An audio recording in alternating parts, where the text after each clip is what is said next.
Hello, everyone, and welcome to the Spurs Up Show, the best Gamecocks podcast on the internet. Today is Thursday, October the 7th, 2021. Today's show, I break down this weekend's game as Shane Beamer's squad searches for their first SEC win of the 2021 football season as the boys travel to Knoxville, Tennessee to take on the Volunteers. Guys, I'll break down this thing in its entirety. First things first, we'll break down Josh Heupel's squad. We'll also talk top storylines, key matchups to watch, keys to the game, and much, much more. As again, can the Gamecocks get their first SEC win of the 2021 football season? Also, guys, listener questions, voicemails, as well as a fantastic conversation, guys. A great interview with former Gamecocks baseball assistant Stuart Lake. Really good stuff, guys. It's never too early. It's never a wrong time of the year to talk Carolina baseball, and we are doing that today. Again, great combo with Stuart Lake. Appreciate him taking the time, guys. All that and more. We got a packed show here on a Thursday, and it's all brought to you by our friends over at Upstate Movers Group. Guys, Upstate Movers Group, superior moving service. They bring care and attention the companies can't offer because they're just too busy maintaining trucks and profiting off of them instead of focusing on service. Guys, service is what separates Upstate Movers Group from the competition. They're not a trucking company. They're a moving services company, and they're also employee-owned co-op. Their movers are paid twice the industry average, and everyone in the crew is invested in your success. They have dedicated professional crew members, and they also offer black glove service. They offer end-to-end packing services, custom crating and packaging special items, and cleaning services as well. They're founded by Greenville natives and University of South Carolina alumni, guys, so a Gamecock-owned small business. They also offer 20 years of project management moving experience, and they can offer logistics and solutions that traditional moving companies simply do not have the skills for. Guys, whether in the upstate or across the state of South Carolina, if you have any moving needs in 2021, be sure to check out our friends over at Upstate Movers Group. You can find them on social media at Upstate Movers Group. Or, of course, if you have any other questions, go to their website, upstatemoversgroup.com. That's upstatemoversgroup.com. Be sure to check them out and tell them Chris from the Spurs Up Show sent you. Let's get it.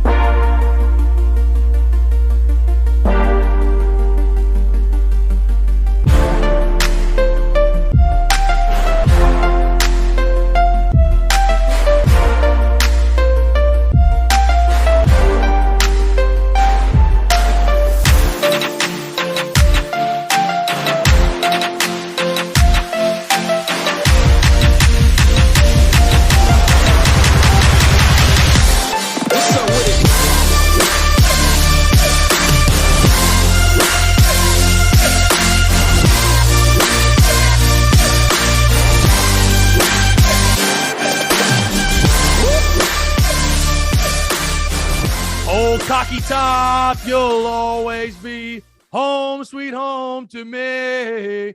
Good old Cocky top. Woo! Let's beat Tennessee. Hey, what better way to start a Thursday off, folks? Hope you're all doing well. Appreciate you all tuning in into Hell with Tennessee on this beautiful Thursday, folks. Again, appreciate you all tuning in this Thursday, October the 7th, 2021. Hope this show finds you well, no matter where you are, what you're doing, whether you're on the commute, you're in the office, you're on the job, you got the day off. Maybe you're on fall break. Again, folks, thank you so much for tuning in, guys. I woke up this morning grateful, thankful. I will never take a day for granted that I get to chat with you all and talk Gamecocks and talk about this team that we all love so dearly. So here we are on this Thursday, and let's freaking have a day. It's a great day to have a day. It's a great weekend to hate Tennessee. By the way, it's a great weekend to not wear orange. Let's all just be grateful we cheer for a team where we don't have to wear orange. That gaudy orange, as they said in that one movie.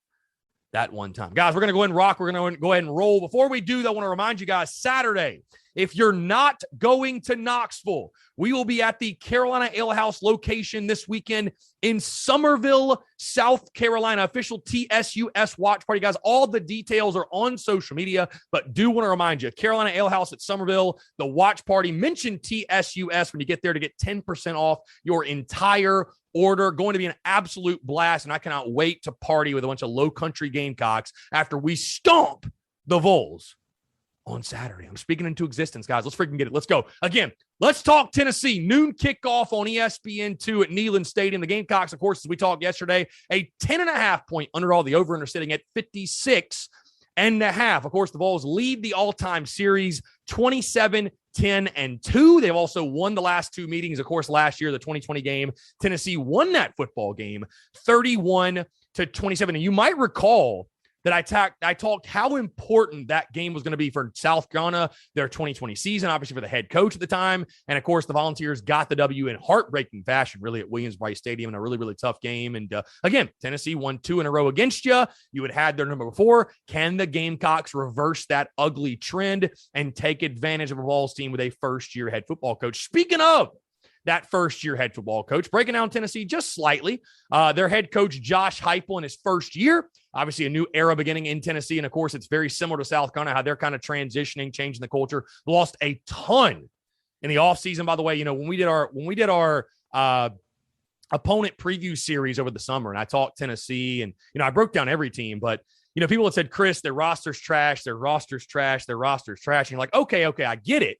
But when you really looked and all they lost and how badly they were hurting, you're like, wow, this roster really is in disarray. However, though, they've managed to be 3-2, 1-1 in SEC play. Really, I think shocked a lot of people last week by throttling the Missouri Tigers. So maybe Tennessee has hit their stride. Was it a one-game wonder, or all of a sudden have they turned a corner under Josh Heupel? That is the question. They're also averaging 40 points per game. But again, we're only 5 games in. And when you score 70 points basically last week and you beat up on some smaller competition, those numbers will be inflated. They're only giving up 21 points per game. So again, a Tennessee program that feels maybe, again, they've turned the corner. They feel like they've turned the page a little bit.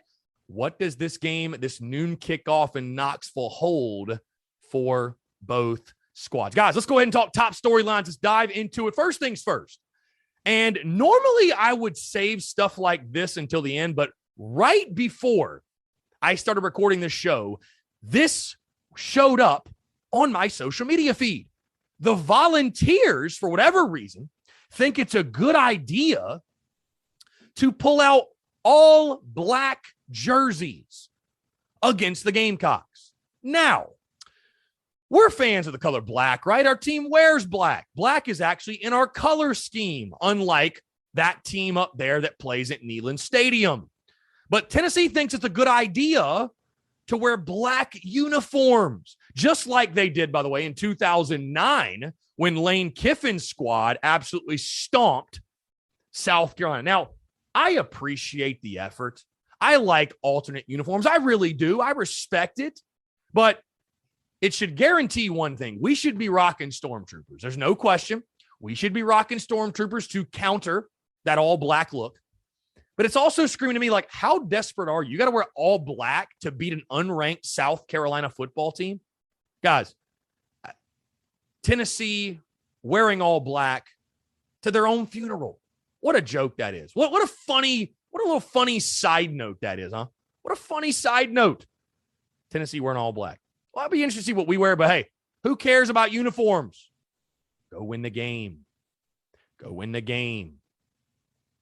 We'll see if it helps them on Saturday. Another big storyline, guys. A pair of first-year head coaches. And again, I talked about the importance of these South Carolina, Tennessee matchups last season. And a lot of it had to do with, it's crazy. It's wild how quickly the fall to grace happens in Knoxville, especially because, after he won the first game and won the first couple, you thought Jeremy Pruitt was going to be at Tennessee for another 5, 6, 7 years, whatever. Thought maybe, they had turned the corner. They were headed a positive trajectory. And now he's no longer there. So it just goes to show you how quickly things can change in college football and with coaching. But a pair of first-year head coaches that are looking to build their program. Shane Beamer looking for his first SEC win. Josh Heupel already got his last week against Mizzou. What is that chess match like? How does each coach approach this game? And again, I'll talk about that more in the key matchups, but a pair of first-year head coaches trying to build their program, and it would be a huge, huge win for both sides in continuing to, again, it's first year, right? It's year 0, quote unquote, or whatever. Even if it's just year 1, changing the culture. And I've talked about this a lot, changing the culture and being a well-coached football team. And those things happening are much more important than the overall record. But let's face it, the record's really, really important, right? And getting to 6 wins and getting to a bowl game would be massive. It will be huge for this football team. So for both sides, by the way. So how does each coach approach this? the chess match that'll ensue between Heupel and Beamer. Very, very excited to watch those two guys duke it out, guys. Another top storyline for me, moving on the field, Luke Doty, his foot. What is the status of Luke Doty and his overall health as we go in this game? Now, the thing that keeps me optimistic, and I know this is a Gamecocks football team offensively that's only scored 4 offensive touchdowns in the last 4 games. That is a fact. We all know about the Gamecocks' struggles offensively. One of the things that keeps me optimistic, guys, about the overall progress and progression and positive progression, right? The positive progression of this football team is Luke Doty getting healthier. Luke Doty saying in his Tuesday media availability, he said, quote, "I think I've reached a point where I have a lot of confidence in my foot again." You love to hear that, because I'll tell you what, guys, right now, hey, you can't run the ball, right? You can't run it between the tackles. You're struggling running the football as a whole. This is a football team that desperately needs the quarterback run game. Can you find it? Can he give you more of that this week? I'm not going to sit here and believe that Marcus Satterfield and these guys have completely opened up the playbook because of Luke Doty's inability to run the football. Is this the week we see Doty getting more out of the pocket even more? Do we see more quarterback design runs? Do we see Luke Doty take off? Because I feel like there's been a couple of runs this season where if Luke Doty was 110%, he either gets in the end zone, he gets that first down, he's not as hesitant to take off. So let's watch his foot. Let's see Luke Doty foot watch is officially a thing. And, maybe he's getting closer and closer, or maybe this is the weekend that he is back to 110%. Guys, another top storyline. Hey, I talked about with Alex McGrath on Tuesday. Is there any hope left for this Gamecocks offensive line? Is there any hope left? Is this the week the offensive line finally wakes up and gives you a competent running game? Is it going to happen this week? Will it happen at any point this season? Again, guys, I talked last week, fail fast, right?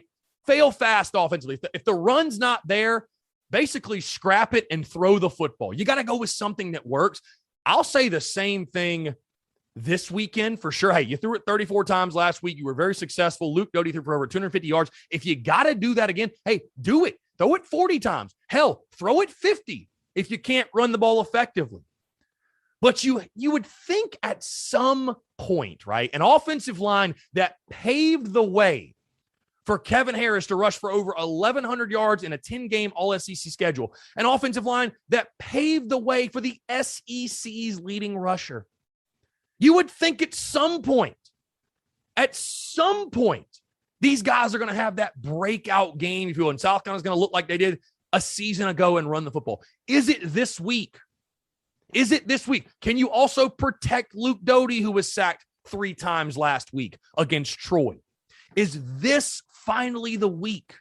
Because if it's not, and the bad trends continue, again, guys, I'm not calling for anybody's head. It's year 1, but Greg Atkins might want to start polishing up the resume, because I just can't think your O-line is going to look this bad all season long, and he'll live in Columbia to tell the tale. So is this the week you finally figure things out on the line of scrimmage and you're able to establish not even a superior running attack, not even an above average, but just a competent running attack where it doesn't look so hard to run the football? Can you run it? Can you run it? Can you win at the point of attack? Speaking of the point of attack, guys, another big storyline for me. Gamecocks defensive line. What a challenge you have this week. UT guys ran for over 400 yards last week, right? Against the Missouri Tigers. And Missouri, they've got a slew of issues up there in Como. Let's just say that right now.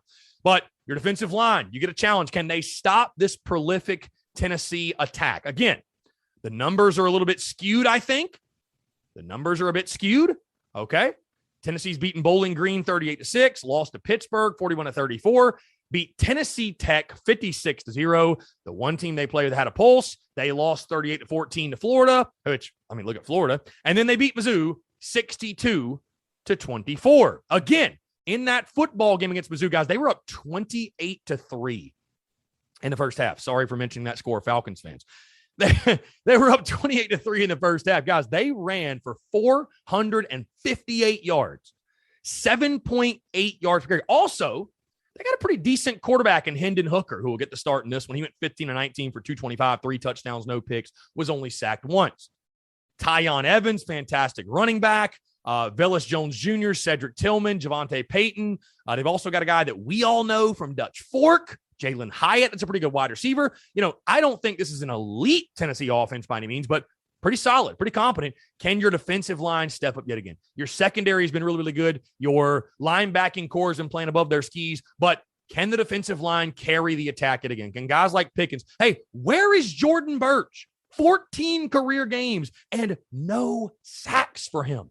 Can he step up? Can J.J. Enagbare play like a first rounder? Can, Jabari Ellis and Tonka Hemingway and Aaron Sterling, can those guys step up for you? You're going to need them.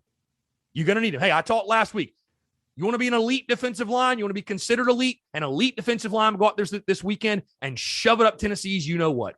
Would absolutely stop the run. No way you can allow the Wolves to run at any type of clip they did last week. So, again, your defensive line, can they step up? Big game on the road. Got to stop that prolific Tennessee attack. Another big storyline for me, guys. It's spooky season, right? Halloween's getting close, and the Gamecocks head to Neyland Stadium, which has been let's just say it, a house of horrors for South Carolina. A very tough venue to play in, right? You didn't even get your first win there until 2005, right?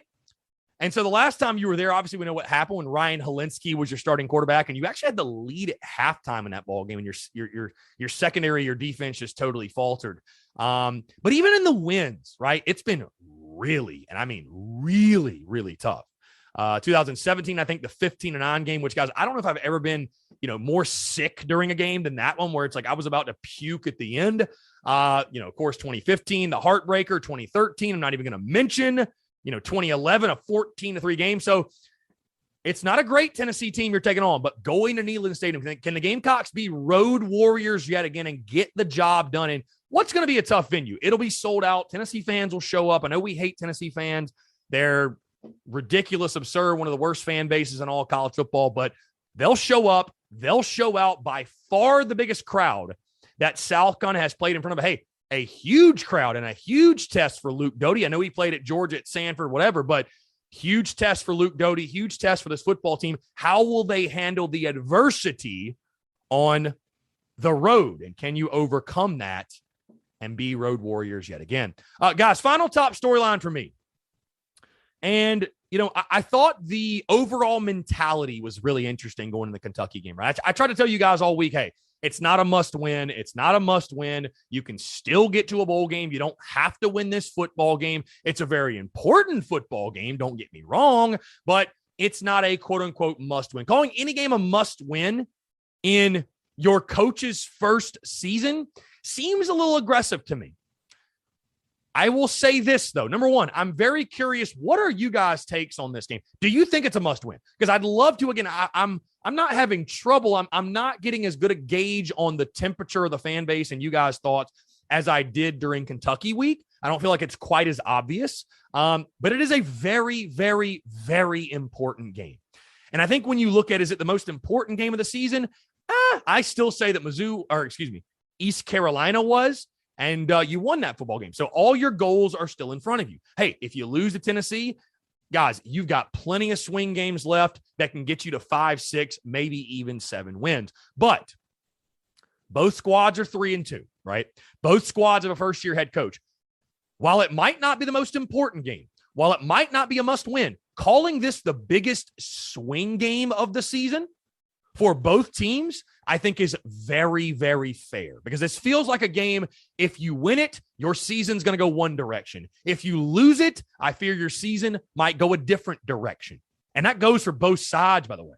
So the swing game implications of this one for both teams, what it means for both sides with first-year head coaches. And again, both teams with a lot of opportunity remaining in this football season. I mean, guys, you win this football game, you play Vandy next week, you can get 5-2, which I predicted in the preseason, by the way, and I said would be a dream start for Shane Beamer, and I stand by that. Hey, a 4-2 start for Josh Heupel would be a dream start for those folks in Knoxville from everything they had to overcome over the offseason. So the swing game implications of this football game for both sides, if you can get the win, again, I'm not going to call it a must win, but a huge gain nonetheless for the prospects of this 2021 season, building your program, SEC East hierarchy.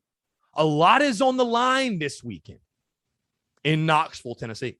Guys, let's get into key matchups to watch for. There's a lot of them in this football game. We're going to start, of course, on the line of scrimmage. You guys know I love to talk line of scrimmage. And again, stopping the run. Your defensive line's got to step up, show out. They got to do their thing. And it starts up front for me. Defensive lineman Zach Pickens against the talented Tennessee running back, Tyon Evans. Guys, Evans ran for 367 yards thus far, 6.4 yards per carry, and 5 touchdowns. Again, if you can't stop the run, you won't win this football game. The fact that you haven't been able to run it yourself and you're 3-2 is a minor miracle, but you've got to stop the run. You've got to slow down this Tennessee rushing attack. Can you do it against Tyon Evans, a really, really good player? And I thought Zach Pickens really flashed last week. You saw him a lot on the TV, right? You saw him making a lot of plays. Can he take the next step and really lead that defensive front, especially in the middle? Guys, speaking with the running game and running backs, this guy, to me, has got to get more involved in the Gamecocks offensive game plan. I know we love Kevin Harris. I know Marshawn Lloyd was highly touted, but the most explosive and I'll say most exciting player right now, guys, on our offense, it's Juju McDowell. There's no question. That's why I'm listing in the key matchup, guys. My second key matchup, running back Juju McDowell against the linebacker from Tennessee, Jeremy Banks. Guys, Banks with 25 tackles, 5.5 tackles for loss, and 2 sacks on the season. But a really, really good player. I understand Juju McDowell has struggled in the pass game and has struggled in pass blocking. And of course, that's not his strength right now. He's a young player, but he's one of those guys. Again, am I saying he's an Ace Sanders? I'm not saying that, but every time he touches the football, he has sort of, in my opinion, that Ace Sanders effect where it's like, bro, he might take this the distance. So he's got to touch the ball more. I think you're looking for playmakers. You're looking for explosive plays. And I think a guy like Juju McDowell can give you that on Saturday on Rocky Top. Guys, my final key matchup, and this is a big one. This might be the biggest key matchup of the entire game. And I'm really excited for it, excited to see it. Because again, fairly or unfairly, depending on this result and depending on how this game goes, fans will label the direction of not only their seasons, but their programs as well. So it's very important for these two gentlemen I'm about to mention that you play well and you get the W, right? There ain't no days off in the SEC. Every game's a big game, but especially this one. And that's why, guys, my final key matchup, Gamecocks head coach Shane Beamer against the Tennessee head coach Josh Heupel, a pair of first-year head coaches. Hey, what direction is your program going, right? Again, fairly or unfairly, you'll be labeled off of this game, win or lose and how you play. How does Shane Beamer, how does Josh Heupel, how do these two men attack it? And, I haven't really looked into, to this point this season, hey, who out-coached who, whatever. I told you guys, you got to wrap your arms around Shane Beamer. He's a first-year head coach. He's a first-year head coach ever being a head coach. Meanwhile, Josh Heupel's done it before. But if you can see South kind of look like the more prepared team, the more ready-to-play team, the better coach team, I think it'll say a lot. I think it'll say a lot about your program. I think it'll say a lot about the job Shane Beamer's doing. And it'll certainly give fans those warm and fuzzy feelings that they're looking for. So again, my final key matchup, guys, Gamecocks head coach Shane Beamer against the Tennessee head man, Josh Heupel. All right, let's talk my 3 keys to the game. What does South Carolina have to do to get the win on Saturday in Neyland Stadium? My first thing, guys, again, the crowd's going to be raucous. The crowd's going to be there. 100,000 will pack themselves at Rocky Top. I think you need to start fast. Again, you're trying to be road warriors yet again. And I thought you did a decent job of it at Georgia, but Georgia just a better football team than you already talked about that. But I think you need to start fast. I think you need to start efficiently. I think you need to do something to silence that crowd, because the only way I see that Tennessee could cover the 10.5 or the 12 or whatever you got the number at, if they start quickly and they get out ahead of you and things start to slip away, I think it could be a very, very, very long day for South Carolina. So again, I think especially offensively, building confidence early, building momentum. Again, how much of it with the offense is a confidence issue, right? Like them thinking to themselves, well, we can't run the ball. People say we're this, people say we're that. Start quickly, start fast, build some early momentum, whether you go on defense and you get a big stop, you go on offense and you get a touchdown, not a field goal, a touchdown, start quickly, put Tennessee on their heels, and silence that raucous crowd on Rocky Top. Guys, my second key to the game. Again, it's very, very simple. I understand that, but it's still a key. You've got to contain the Tennessee running game. Are you going to completely stop them? Are you going to hold them to less than 100 yards? Probably not.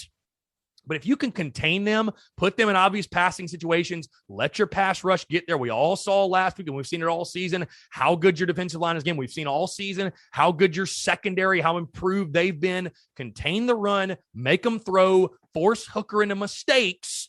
And I think your defense will do that yet again and will give you an opportunity, every opportunity you need to win this football game. My final key to the game, guys, going back to the offense. Okay, going back to the offense. And I'm sure you've all noticed this trend as well. And I'm not telling you anything you don't know. But damn, it feels like our best plays have been when the pocket gets moved and Luke Doty gets outside the pocket and rolls out and throws on the run. It certainly feels like that to me. So again, my final key, move the pocket. Continue to move the pocket. Get Luke Doty outside. Make him... You got to make the defense make a play, right? You got to make the defense also make a decision. So you hope that, hey, maybe his foot's closer to 110%. He can go out there, say, hey, you got to pick one or the other. I'm either going to run, I'm going to throw, whatever. Use your athleticism, put Tennessee on their heels, and make plays. So again, guys, my three keys to the game: start fast, contain the run, and move the pocket for a very athletic starting quarterback, Luke Doty. So again, guys, that's my breakdown of this weekend's game as the Gamecocks take on the Tennessee Volunteers. Guys, like I said, watch party this weekend at Carolina Ale House in Somerville. Would love to see you all out there. Hey, we got one voicemail and then your questions, and we'll get into our conversation. Let's first knock out this voicemail. Let's do it, huh? Hey, man. Just first I'll say I love the show. Long time, I guess, social media follower, just kind of getting into the podcast this season, but you know, as far as Tennessee goes, I don't know. I mean, I think looking back on, perspective of what we've done so far this season, I love the defense. The defense has been absolutely amazing. Way better than I would have expected them to be. I don't know, what we're going to do offensive wise. I mean, I struggle thinking about right now what we're going to do offensively against Tennessee. Not that I think that they have the most amazing defense in the world, but we haven't really shown the ability to be able to score consistently. They've got to figure something out. Obviously, the running game's not working for whatever reason. Got to be able to, I don't know, get some screens and just try to draw something up. To where we can get the ball into playmakers' hands in space, and hopefully they can get past, a defensive back or two. I guess as far as I can't really give you a prediction on this one. I don't know what to think. I mean, I'm hoping we can pull it out, but you tell me what you think. And anyway, just wanted to kind of leave a comment. Thanks so much, Ken. Bye. Hey, appreciate the voicemail, man. Appreciate you calling in. Longtime follower, first-time caller, I believe. Glad you're on the podcast airwaves as well. I'll tell you this first thing.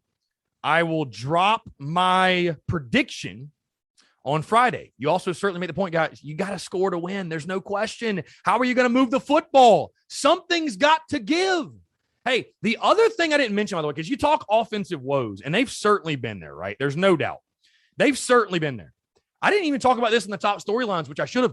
The penalties. I mean, a lot of it on offense, a lot of the reason you're not moving the football, you're shooting yourself in the foot. Can you get out of your own way? Guys, I don't think we're some elite football team. I've talked to you all season long about the shortcomings of the roster, blah, blah, blah. I get that, right? And I'm not going in this game selling you false hope that we're some elite roster. And I'm not selling you false hope that we're going to score 50 points and we have the potential to be an elite offense. I don't think we do. But my goodness, we can be a competent offense. We can be an offense that does enough with this defense to get the win. But doesn't it feel like many times you're on a drive of some sort and it's like we're moving the ball at times and then we just shoot ourselves in the foot and it completely kills the drive. Get out of your own way. Get out of your own way. Stop with the silly penalties. Stop with the foolish mistakes. Be a sound, fundamental football team. If you do that, I think the plays are there to make. But this, and guys, there aren't many that can say they are.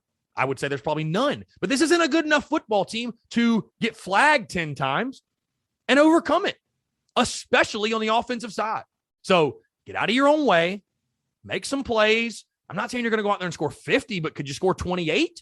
I don't think that's unrealistic. Capitalize on opportunities as well. When you get the ball, your defense gives it to you on the 30. Guys, that's got to be a touchdown. I mean, that has to be. You can't go 3 and out and settle for a field goal. I mean, I love Parker White as much as anybody, but I don't want to see him kick anymore unless it's an extra point. So get out of your own way. Great call, though. Appreciate the voicemail, and I appreciate the perspective, man. Thank you so much. Let's get into your questions, guys, and we'll knock out our interview. eCarch08. Does Montario Hardesty deserve any of the blame for the run game issues? Top to bottom, I think everybody deserves blame. And everybody needs to take it personal and get it figured the hell out, right? Get it figured out. So, yeah, he does. Satterfield, the execution, the personnel, Shane Beamer, everyone deserves a little bit of blame for that running game not getting together more than they have this season. Austin G_45, does our secondary continue to succeed against this group of wide receivers? Well, I'll tell you this, man.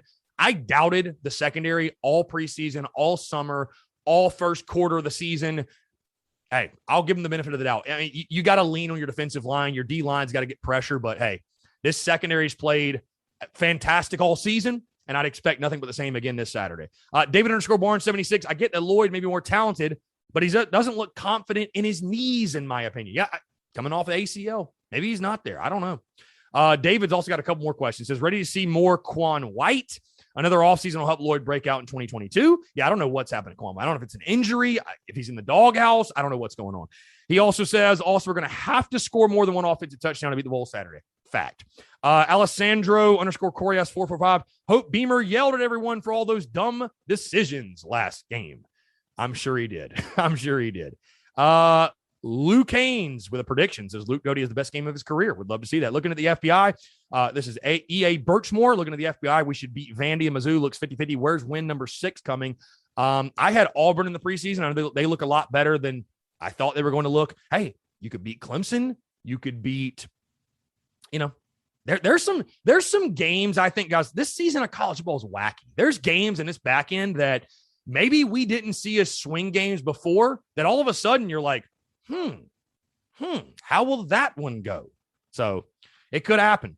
Let's see. S.Rush7's across the Condre White isn't getting more carries. Love what Juju's doing. Again, I'm surprised as well. American Offshore, do we cover the spread? Yeah. Cox plus 10.5. Hammer it. Nick Stedman, we're breaking out black pants for this. After Tennessee wearing all black, I highly doubt it. Last question. Real J_Williams. How beatable is Tennessee, Florida, A&M, Auburn, and Clemson? I'm not going to sit here and predict South Carolina's going to beat Florida, beat A&M. Or even beat Clemson. It's so far off. But again, guys, this has been a wacky year of college football. So who really knows? Let's just focus on Tennessee this weekend. Is this a winnable game for South Carolina? I think it is. And you'll know my prediction, by the way, tomorrow. Let the suspense build. Guys, appreciate you all tuning out. A fantastic conversation. Great interview. Hey, it's never too early to start talking Gamecocks baseball. And again, getting Coach Stu, a.k.a. Stuart Lake, on the show. Great stuff, guys. Great getting perspective from him and thoughts on kind of baseball. And if you didn't know, he had 2 stints there from 99 to 02 and then 2017 to this past season. Really, really good stuff. But again, guys, thank you all so much for tuning in. Again, quick reminder, watch party Saturday in Somerville at the Carolina Ale House location. Be sure to come on out. Very excited to party with some Low Country Gamecocks. We're going to have a blast. Guys, I'm out of here. You have a great rest of your Thursday and enjoy this conversation with former Gamecocks baseball assistant coach, Stuart Lake. All right, joining us today on the Spurs Up Show, guys. Very exciting conversation, very exciting interview. He was an assistant twice at South Carolina from 1999 to 2002, and then yet again 2017 to as recently as last season, the 2021 college baseball season. He's had stops at College of Charleston, Ole Miss, the Citadel as well. He was also the head coach at Charleston Southern from 2009 to 2016. 2012, he was named the Big South Coach of the Year. So very accomplished coach and also a diehard Gamecock. You might know him better as Coach Stuart Lake joining the airwaves. Coach, appreciate you taking the time. Seriously, man, it's a pleasure to chat with you. Really excited to conversate. It's always a great time of year, by the way, to talk Gamecock baseball. So appreciate you doing this. Oh, you're welcome. It's exciting to do it. Follow you a bunch, so honored to do it. Yeah, appreciate you taking the time again, Coach. Let's go back to the beginning, though, because, again, like I mentioned, you did, if I understand correctly, you grew up a Gamecock fan and watched the growth and evolution of Gamecock baseball, and obviously you got the opportunity in 1999 to join Ray Tanner's staff and help him build that. And you guys obviously had a ton of success, but just talk about, again, you're from the state, you grew up a Gamecock. What was that like, just watching the evolution of Carolina baseball, and then you get that opportunity the first time to go to Columbia and help build that thing, and just the rush of emotions I have to imagine that was for you? It was. I grew up here, Prosperity, Newberry County. Went to every football game, baseball game, my Uncle Thomas that could get us to. We went to June range baseball camps. So, that Sarge Fry was such a special place. Back then, high school baseball games, if we'd make it to a high level of the playoffs, you'd play at Sarge Fry. So I had incredible memories. And then when I came back to start grad school, I've told this story so many times, it was really an accident how I got kind of connected. I'd started my master's degree, and at the time you could be a mentor or a tutor, and they would help you with grad school. And I went over in September, and Kay Chandler, who was the lady in charge, told me, well, you have to apply for these in the spring. And I said, okay, well, I'll be back in the spring. And as I slowly walked out of her office, trying to figure out my next step, she said, hold on, I do have one job. She said, we've hired this new baseball coach, and if you want to try to work with him, you can. He's been kind of tough. And I said, yeah. So, well, you didn't even ask me. I said, I've been a pro umpire for the last 2 years. I can handle a coach. And, she laughed. I went over. It was obviously Coach Tanner. It was 1996. Okay. And he had just been hired. So for 2 years, I worked with the baseball team in the academic department and was a high school baseball coach at my alma mater of Mid Carolina, then Brooklyn Casey. And when that kind of finished up with my master's, I was going to be a high school coach. Had already met my wife, Tracy. We were ready to just kind of rock and roll and be high school coaches. And Coach Tanner said, hey, why don't you try this? I think you'd enjoy being a college coach. And fall of 98, joined his staff, and 23 years later, college baseball coach. So it was fun. That's incredible. Now, you mentioned the word tough when you said Ray Tanner. I think that's a really good way to describe him. I've been fortunate enough, man, to have so many great former players that obviously you helped coach. I had Coach Holbrook on as well. And it's interesting hearing the stories about Coach Tanner, especially from the guys from the different eras, like the guys that speak on him when they played early 2000s versus the guys around the 2010 era.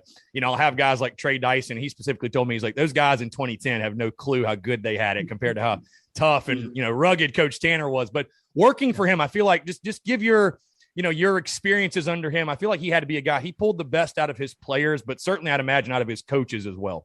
He did. He had a gift that when I was a head coach, I always kind of would sit and hope I was doing it. You felt guilty if you lost because you wanted him. You knew he took it so personal. And there was not one day, honestly, at South Carolina, I could say that I worked harder on the field than he did. He was a guy that at practice in the office, you knew he was getting after it. And just over those years, he's a guy that, he was tough at times, but you could relay that to him. There were days I'd just say, Coach, this is ridiculous. And he'd say, well, that's my opinion. It's the way it's going to be. And then an hour later, he'd come get you and go, hey, let's go to Rosewood Dairy Bar and get lunch and tell me why you think that's a bad idea for practice or whatever. So it was, even from that point, I was 25 years old when I started on his coaching staff. I had told people throughout my career, until I was a head coach, I never felt more involved than I did with him. He made all of us, from Coach Tolman, Coach Myers, all of us as coaches, just really feel our opinion mattered. And that is a tremendous talent to be able to do. And I think that's why he's had so much success as an athletic director as well. Now that you mentioned that staff, man, what a star-studded that staff that was with Coach Tolman and the others that you guys, Monty Lee obviously joining at some point. But favorite, obviously your two stints at South Carolina were a little bit different. Your favorite memory from the first stint? Again, you guys went to the College World Series in 2002. Again, those were some fantastic ball clubs you guys had during your first run there, I should say. Yeah, God, I got so many. That 2000, I sit here with a beard. Coach Tanner, up until that point, would not let players have facial hair. He's a huge Yankees fan. That's why our uniforms look so much like them. That 2000 team talked him into having facial hair and long hair until they lost. And if you look back, we won our first 22 games. So we go 22-1. We lose on Sunday to a really good Pat McMahon Florida team. And Coach Tanner gets them in the locker room, gets on them, says the facial hair's got to be gone by tomorrow. And I'll never forget a senior, Nate Janowitz, stood up and said, "Hey, Coach, we didn't lose because of our facial hair," which was a big thing to stand up to Coach Tanner back then. He goes, "Give us one more loss." And he goes, "Okay." They won 15 more, I believe. So when we were 37-1 or whatever, it was an incredible number, and lost again, I think, at Arkansas. No more facial hair comments. It was just like, hey, let's go with it. But the most special moment, obviously, in my first 10 years, beating Miami. Just that day that was our third super regional. They had all been 3-2. We're sitting over there. I'm standing at first base looking at the scoreboard going, oh, my God, it's going to be 3-2 again. Because we lost to Stanford by that score. We lost to Lafayette. So just to see it all. And then that final play, kid Timmy Seaton, who was our he claimed to get saves we put him in right field in the ninth inning and makes that incredible catch over the bullpen fence to end the game. So no doubt that one.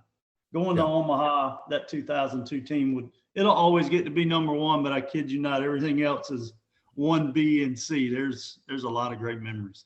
Now, obviously, again, Coach, you were pursuing your own coaching ventures, if you will, with, like I mentioned, stops at College of Charleston, Ole Miss, the Citadel. Eventually, you took the head coaching job at Charleston Southern. So I'm assuming you probably went up against Coach Tanner during that 10, 11, 12. And I know Charleston Southern and South Carolina play on a pretty consistent basis. But I would ask you, I sometimes, say to people, I don't think people really appreciate the run that Coach Tanner had at South Carolina and just how special it was and how truly, incredible that run was. Do you think we'll ever see that at South Carolina again? Because, again, it wasn't just like a little pocket of 3, 4, or 5 years. Literally from the time he got there in 97 to 2014. This was one of the top 3 or 4 college baseball programs in all the sport. You always say you won't, but that's what everything's made for, as they said the other night when Tom Brady broke the record. They're all there to do. The reason I would say we probably won't is because the era, it's just changed so much with recruiting and now the transfer portal and things. And Coach Tanner jokes, the way he coached players back then, as hard as he was, they'd probably all transferred because really had to buy into what we were doing. So I don't think we'll see the Skip Bertman, then Ray Tanner eras, but it was incredible. When you look back to his first year, I think they made the SEC tournament only because Vanderbilt had a forfeit at the end of the year.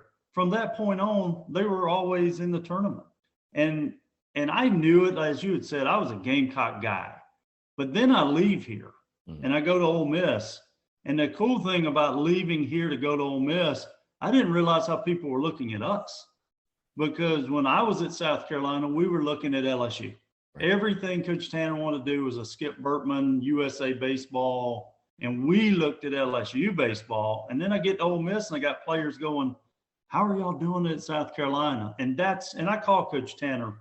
I'd been there a few months, and I said, I don't know if you even realize how everybody's looking at South Carolina now. Because Coach Bertman had been gone now. That's when Smoke LaValle had taken over. One of the hardest games ever in my life, we came back to Sarge Fry. I didn't realize how hard playing at Sarge Fry was. I came back in an Ole Miss uniform, and Hempy and those guys were still playing. But I played him at Charleston Southern. I played him at Citadel. We beat them at Ole Miss a few times. I think we beat them once here, maybe twice. We beat them there. I told him at Charleston Southern I was trying to pad his win record, so I never beat him there. But I think we did get him a few times at the Citadel, which was always a hard place for South Carolina to play. But I did not enjoy playing. I didn't enjoy playing him. I just knew how good a coach he was. And next to, family members, it was it was not fun. It just was one of those that when I could be on the same side as him, it was a lot more fun. Yeah. For sure. Now, Coach, again, you mentioned those stops at the other schools that I mentioned. You get the opportunity to be a head coach at Charleston Southern in 2009. Just talk about getting that opportunity. I mean, again, was that something that was always kind of the goal for you, or eventually over your coaching career that evolved into, hey, I want to be a head coach. I want to take control of my own program. And then you get that opportunity. I have to imagine that was a really special thing for you and an opportunity you really seized, obviously, because you had a lot of success at CSU. Yeah, I did. I enjoyed it. I'd come back. My wife originally from Charleston. We had our son in Ole Miss, and our driving force then was to get closer to home. That was so. I got back. Coach Jordan at Citadel treated me like gold. I had 2 great years there, and the CSU job opens. I'd played at Charleston Southern, so that's where I graduated from. I was living in North Charleston already in Crowfield, so it was one of those moves. First time in our family's history, we didn't have to sell a house. To move and to be a head coach. And I was, in my mid-30s. So it was fun. And for 8.5 years of doing it, incredible memories of the kids I got to coach. We had some big wins we got to beat South Carolina. We beat Florida at Florida in 2010 when we had a kid named Tyler Thornburg on the mound who could beat just about anybody in the country. But we had a lot of great wins, a lot of great kids came through that program. Something I'm so proud of that program is we were there when all the tragedy hit of Charleston, and Chris Singleton was on my team. And now look at Chris Singleton. He's one of the most renowned motivational speakers in the country. He's just to be a part of that as I'm as proud of as any win we had at Charleston Southern. Yeah, that's incredible. I wanted to get to the Gamecock perspective. Again, like I said, you got there in 2009. And you guys had a lot of success, but for whatever reason, it evaded South Carolina, getting that ring, getting to Omaha and completing the job. And I mean, you think back, man, of some of those teams, I think of the Justin Smoke teams and the Murderers Row, and maybe some of the most talented teams to ever, come through Columbia. But 10 and 11, they go back to back. 12, obviously, they go all the way. How crazy was it for you? And I'm sure, again, you were ecstatic for Coach Tanner and what they had done. But, because I remember, Coach, it's wild. I remember after the 2009 season, South Carolina, I talked to a lot of former players about this. They go up to East Carolina and just drop a heartbreaker in the postseason. And there's chatter from fans. Has Coach Tanner lost it? Maybe he doesn't have it anymore. And sure enough, again, that was quickly disproven. But how crazy, how awesome was that for you watching it from your vantage point and seeing South Carolina do what they did from 10 to 12? Well, I tell this story sometimes.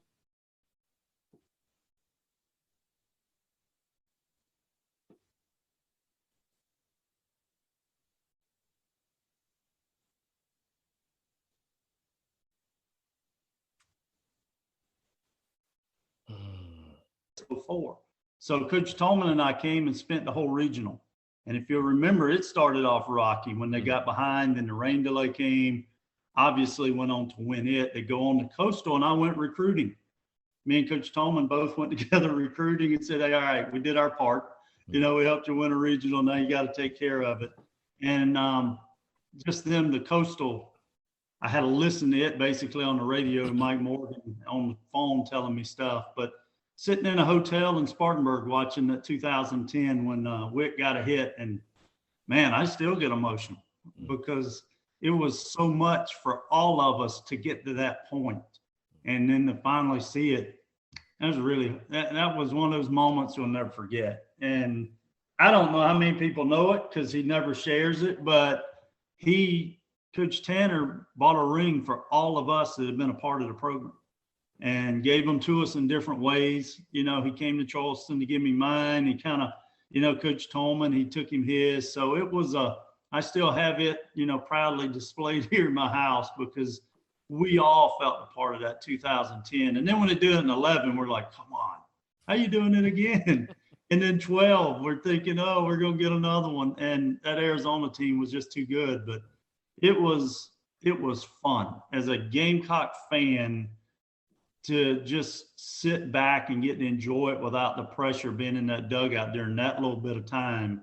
I felt like I was in there because of him, because I knew how Coach Tanner, he wore himself out on wins.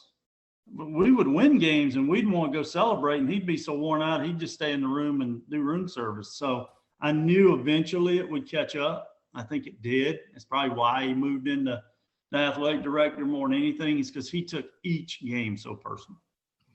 Yeah, I was going to ask, were you surprised after 12? I know a lot of fans were, and even some players when he decided to hang it up. And I mean, did that surprise you at all when he made that decision to transition into the AD role? No, he had talked about it for so long. Again, it goes back to Skip Bertman. If you go and look at Coach Bertman stepping away from coaching into the athletic part and what he did at LSU, and Coach Tanner had just followed him in so many ways through conversation, their relationship, that we all knew if that opportunity came. I just didn't know if it would be here. You know, I kind of envisioned maybe he would step away from coaching a little bit later on and take over somewhere else.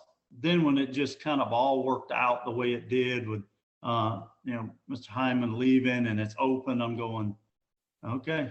And I was disappointed, for no other reason than I just loved being able to call him as a coach. Mm-hmm. And once he became an AD, our conversations, we still have great ones to this day. When his name pops up on my phone, my family will go, oh, good, Dad's going to be gone for an hour, because our conversations are long. But it's not baseball per se like it once was. Right. And that was the part I missed. But no, I knew he wanted to be, and I knew he would do really good when he got it.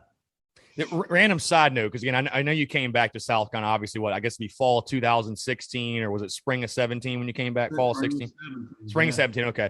So you come back, though, but I was going to say, do you feel like for a guy like Tanner, it's hard to kind of take the hands off the baseball side? Because it's like you've been, pulling the strings for so long.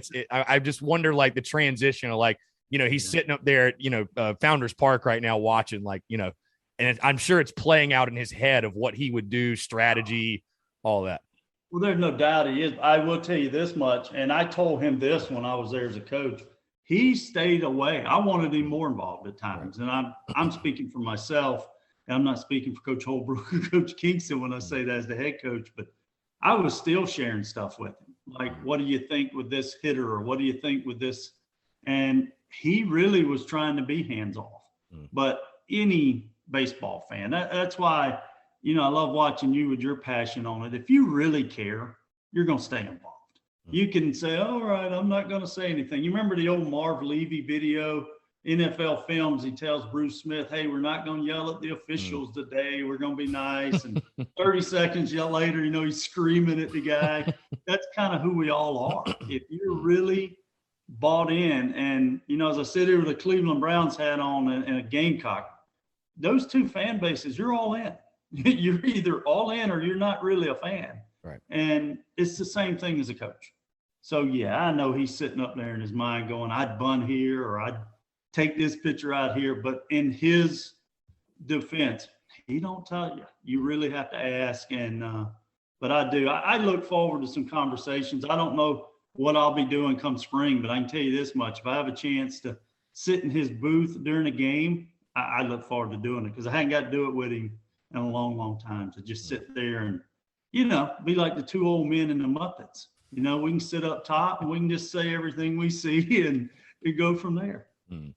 Now, what's interesting, Coach, again, you get back to South Carolina. A lot had changed. Obviously, South Carolina won 2 national championships. They also had a new stadium, which it's funny. You were talking about Sarge Fry earlier, and I was lucky enough to, you mentioned prosperity earlier. I actually played my college ball at Newberry College. So as a senior in high school, I was able to play one of the last games on Sarge when they were ripping out the seats. I'll never forget that. And I was thinking to myself, God, why would you ever get rid of this ballpark? It's such a great ballpark. And then you go to a game at Founders Park and you're like, okay, I understand now. This is a whole different level. But you come back to Columbia, obviously, and again, it's a very interesting stint, because you were under 2 different coaches. And I mean, 2017 being Coach Holbrook's last year, Coach Kingston comes in after that. I guess in the beginning, like how for an assistant, how interesting was that for you? Because again, I talked to players about the uncertainty and kind of not knowing what next steps are. I'd have to imagine it was the same thing for you, as far as, hey, this is just some random new coach coming in. I don't know if I'm going to be here anymore, if he's going to want me on his staff. Like, what was that process like? That part was hard. When we made our decision to come here, which is really not normal, but we moved here in January, or I moved here. My family actually stayed in Charleston the rest of the spring. I really wanted to be the player development guy. I mean, that was a position we had developed. I wanted to, at that moment, get away from coaching a little bit and be more involved in helping kids with what's next as far as baseball, and be in the dugout. And I knew I'd get to be beside Dr. Casper who to me was one of the biggest parts of our program. So I knew I'd get to pick his brain on that mental side of it. And then things just went bizarre with a lot that happened. Next thing I know, I'm back in a uniform that season. I'm coaching, which I, really wasn't planning on. And then, Coach Holbrook's let go. And you're right. I'm sitting there. We had honestly sold a house and we're living in an apartment in Charleston when all that happened, going, what are we supposed to do? And we kind of waited. When Coach Kingston was hired, I'd stayed on that summer to run camps. He offered me a job immediately to come back, but it was going to be in the volunteer role, which I had to then figure out, can I do this? And I'm glad I did, because it allowed us to have just some more great memories, but more importantly, it allowed my son Hayden to get to be a part of the program he had heard about. He had heard all my stories of, this game, that game, and he's a Gamecock fan, as my wife's a Gamecock. She graduated from South Carolina. So it allowed us over the next 4 years to just have some more great memories. The super regional team, getting to go to Arkansas, some great kids, even on those other two teams. The COVID year obviously was so bizarre. And then last year, a really good team that just ran into some good teams in our regional. But it was just fun for me to get to put that uniform back on again and let my son be a part of as a bat boy a few times as he's growing up. His buddies come to games. And so very glad we got to do it. Yeah. Now, you mentioned, again, on a side note, Coach, you mentioned being an assistant, and anybody who follows college baseball understands some of the absurdities that come with the game, the 11.7, the amount of paid assistants, or really lack thereof. I mean, your overall thoughts, opinions, I'm sure they're fairly strong, and it just seems crazy to me how, and it's no knock on any of the other big sports, but they're able to throw all this money and allocate these resources to the other big sports. And it's like college baseball, which I think still is not getting enough pub and recognition, like on the big networks. It's not, people love college baseball. Like if you see fans, look at the SEC stadiums, look at the way fans pack these stadiums out and how starving people were for college baseball when we finally got back to 100% capacity. But I'm sure you have fairly strong opinions on the paid assistant stuff. And I'm sure, again, I would have to imagine, again, I don't want to put words in your mouth. That's something that goes into every assistant coach's decision-making. It's just, people can't work for free, man. So, you know what I mean? The money's what makes the world go round. And I'm hoping that's a change that comes to college baseball very, very soon.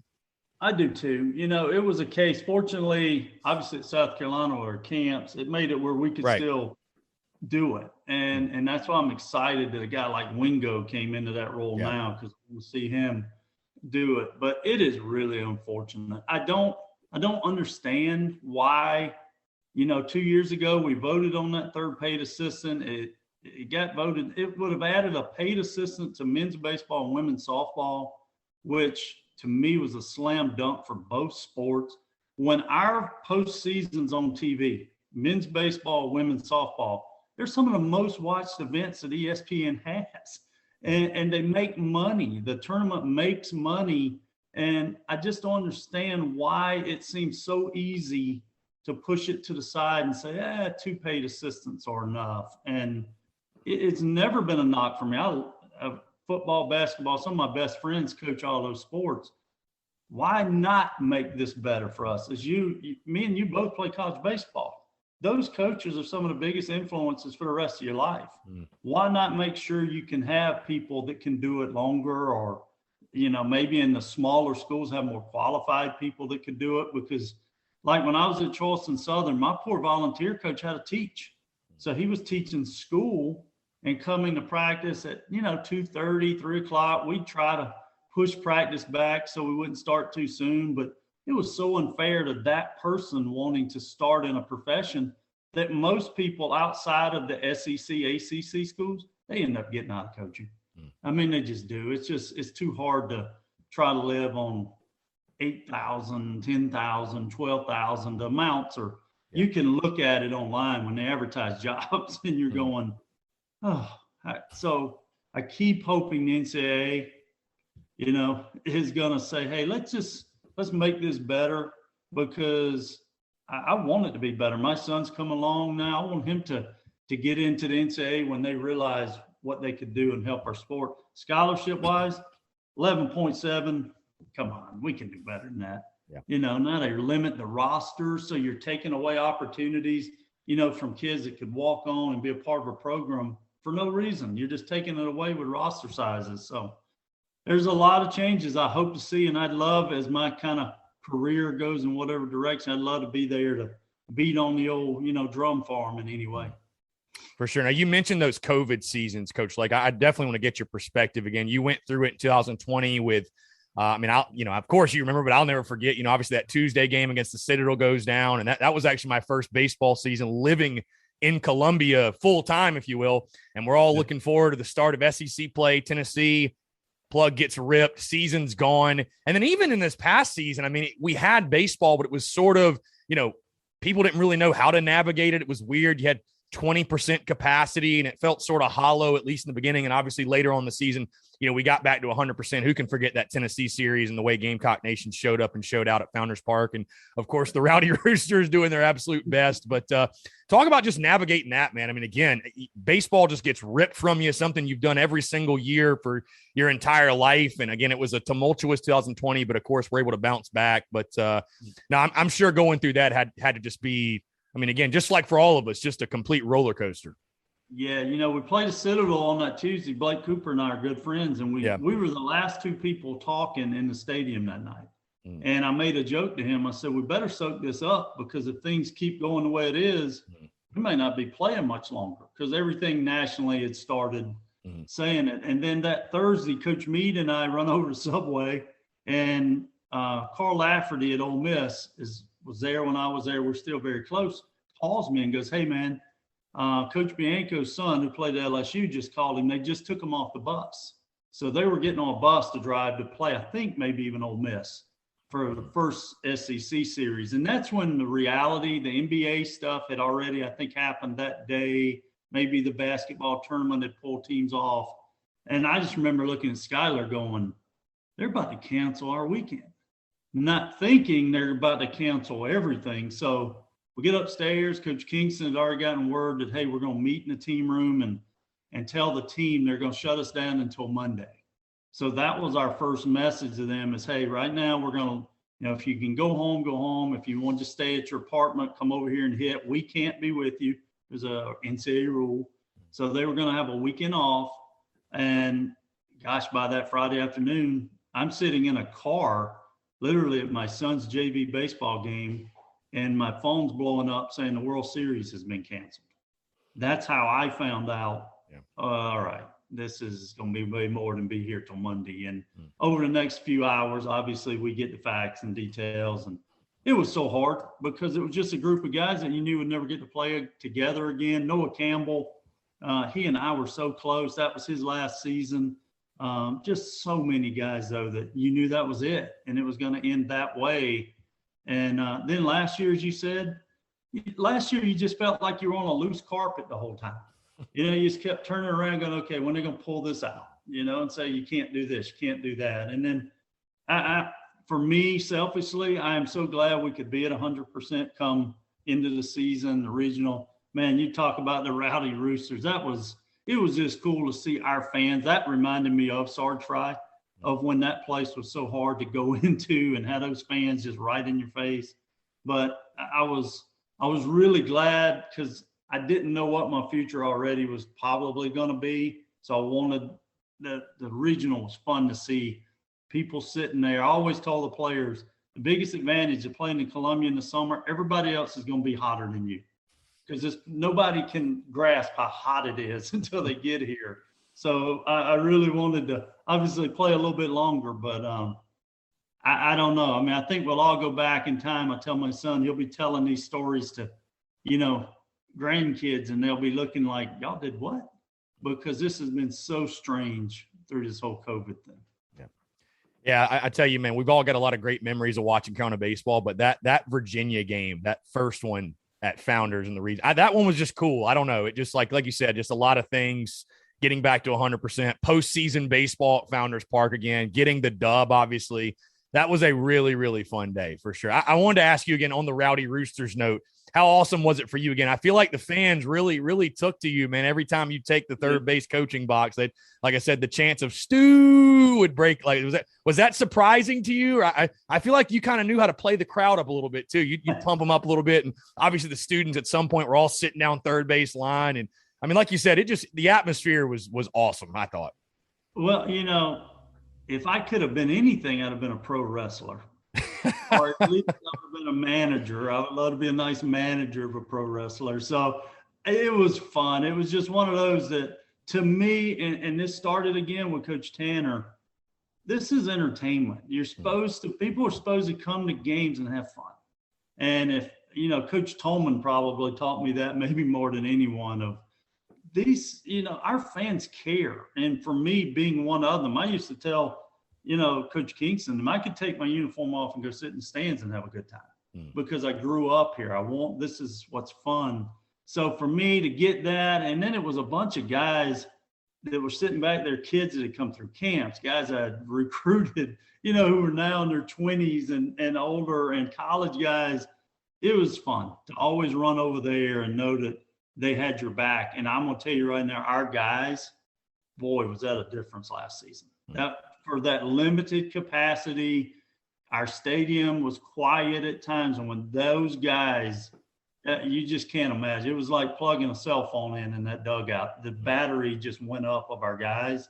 And I knew that. I could feel it in our guys. So I wanted to get it as high pitched as I could running over. And got me in trouble, I guess, one weekend running over. Missouri didn't like it, but I could care less. And I was always there, and I always will be for the Garnet team. I'm not worried about that other one. Coach, I'd almost forgotten about that Missouri weekend. And there were some wacky moments this past season with I think it was like, because the limited capacity, you could, chirping is part of the game of baseball, heckling. I was obviously very vocal about that on my airwaves and actually encouraging it. But I think what got it was at the 20% capacity, you could hear what everyone was saying versus like it being a dull roar. And I think that made it a little bit worse because I'll never forget Florida weekend. And then I was going to leave you on this note. When you look at some of the crazy games, the Sunday against Clemson and the Florida game, Colin Burgess walk-off. I mean, any crazier games you've ever been a part of? To me, that's two of the craziest Carolina baseball games I've ever seen in my lifetime. Yeah. Well, two of them for me too. I look back, my goodness, there've been a lot of good ones, but those definitely stick in my mind to be two of the special ones, and just, I still joke, and I live out here in Little Mountain, right up the road is a guy, Brian Jeffcoat. And one of my favorite games is kind of insignificant, but Clemson had just moved their fences in. We go play at Clemson, and they had not taken the back fence down yet. We hit, I think, 5 or 6 home runs that day. Brian Jeffcoat hits 3, and they all land inside the fences at Clemson. And I'll just never remember, we beat them. We're on top of the world going on our bus, and the fans are yelling at Coach Leggett about the fence. And to this day, that's a game that stuck in my mind, because what it taught me as a coach, you better be thinking of everything, because when I got to Ole Miss, we moved our fences in. And the AD wanted to wait until after the year to take the other fence down. I told this story, and Coach Bianco looked at him and said, I'll personally pay to take that fence down if I got to deal with that. And we did. And obviously you see what Ole Miss looks like now. But, man, there's just – I remember the games, but I remember the guys. When you mention a Trey Dyson, or I saw the other day Landon Powell spoke to the team, or just whoever, incredible. I don't think there's been a program, Chris, in America that's had different and more unique personalities than the University of South Carolina baseball program. It has been incredible people come through it. There are incredible people still in it. And that's why I just always going to be supporting it 100%. Yeah. Coach, it's been a pleasure, man. I appreciate you. Last thing before I get you out of here, just overall outlook at the program under Coach Kingston. Obviously, I know we're all really excited. And, I've been going out to a couple of the fall scrimmages, and we sort of know the names that are going to come back on the bump. Some guys that are going to be at the plate that I think are primed for really, really big years in 2022. But, obviously you were a part of that program the last couple of years. Your just overall thoughts as it moves forward. Obviously a lot of new faces on the coaching staff. We're really happy for you, obviously, in your new ventures, and Coach Meade, obviously, over at Troy. Fantastic opportunity for him, and Coach Couch at Arizona. But just thoughts moving forward for Carolina baseball. Well, the one thing you got in that program right now, you got Andrew Eiser, you got Josiah Seitler, you got Bosnick, you got guys that, just really love that program. Burgess from catching, Wimmer, two guys that never really get a lot of pub anymore, Coyne and Tringali. Man, them guys have been there. I felt like they were there when I came in 17, and I see them. And when I see them, I just see two mature guys that, there are a lot of new faces on that team. I hope to get out there this fall. But you probably realize already Bosnick ain't going to throw this fall. Will Sanders ain't going to throw this fall. So, and a lot of times I was taught by Coach Tanner, never get too excited in the fall, never get too down in the fall, try to stay healthy in the fall. I think they've got a team that come to spring, looking at their SEC schedule. I hadn't seen the overall schedule yet. Seemed like we missed a few teams. It's good to miss. Let's not go to Starkville right now, Limo and them guys got it rolling, but it's never an easy game in our league. I'll be excited to see them this spring, and I'm just excited for the Eisters, the Seitlers. Man, them guys are Gamecock guys. And I hope our fans get behind them. I hope it's 100% capacity, the whole deal come spring, because they're going to need it. Because every game, I'm telling you, when the fans are there, you feel it. And that's what I hope will be for them. And I look forward to seeing them have a lot of success. Well, Coach, if we have anything to say about it, the Rowdy Roosters will be there packing it out, making it hell on opposing teams coming into Founders Park. But again, Coach Lake, I appreciate you taking the time, man. This was a pleasure. Appreciate you and everything you did for Gamecocks baseball, and obviously wish you the best moving forward, my friend. Hope to run into you at Founders Park sometime soon. Oh, you will. Thank you. And I enjoy keeping up with you too. Keep these fans going. It is a huge part of our program. Absolutely. He's Stuart Lake. I'm Chris Phillips. We appreciate you guys tuning in, and we'll catch you next time on another episode of the Spurs Up Show.